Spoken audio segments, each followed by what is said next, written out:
The concept of cause and effect as a necessary relationship between two sense experiences is the other side of the coin to the inductive reasoning problem, and its analysis in modern times is also attributed to David Hume. What do you observe when you observe a causal relationship? We observe two sense experiences, contiguous in time and space, with the experience called the cause temporally occurring prior to the effect. That is, the cause comes prior to the effect.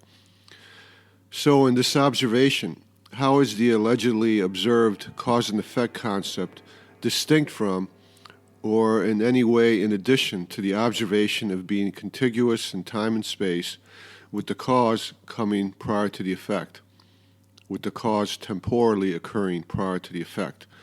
Nothing. There is no difference. The concept of cause and effect adds nothing to the observation.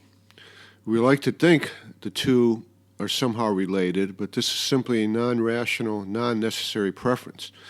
There really is no such relationship observed. The only thing that is observed is the correlated observation in time and space. This is one reason why modern physics, especially in quantum physics, has pretty much given up on the concept of cause and effect, and why statistics deals only with correlation or correlated concepts of sense perceptions. The equations in modern physics and statistics and quantum mechanics, which uses statistics, work equally well forwards or backwards, deriving the past from the present as much as the future from the past.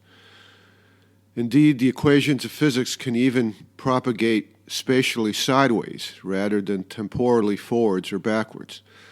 Quantum mechanics is non-deterministic with events occurring randomly, with any certainty derived only from probability theory, not from necessary relationships such as cause and effect. As shown by the previous example of Occam raising his finger, in even the simplest sense experience, there are always almost an infinite number of possible causes and effect relationships for an action.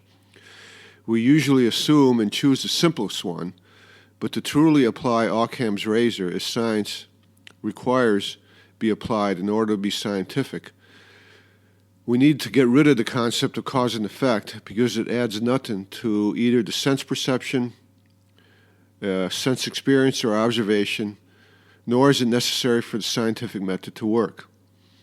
If you really want to test your understanding of the abstract philosophy of language podcast episodes, ask yourself now, how is it meaningful to therefore say the rise of quantum mechanics probably caused or had the effect of the decline in the prominence of cause and effect?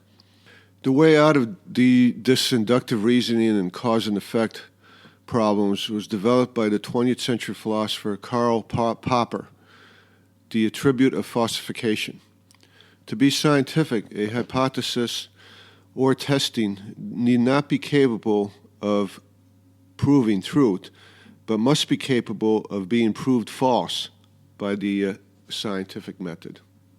I will contemplate this falsification concept next in order to determine whether it requires skepticism, the concept that there really is no truth.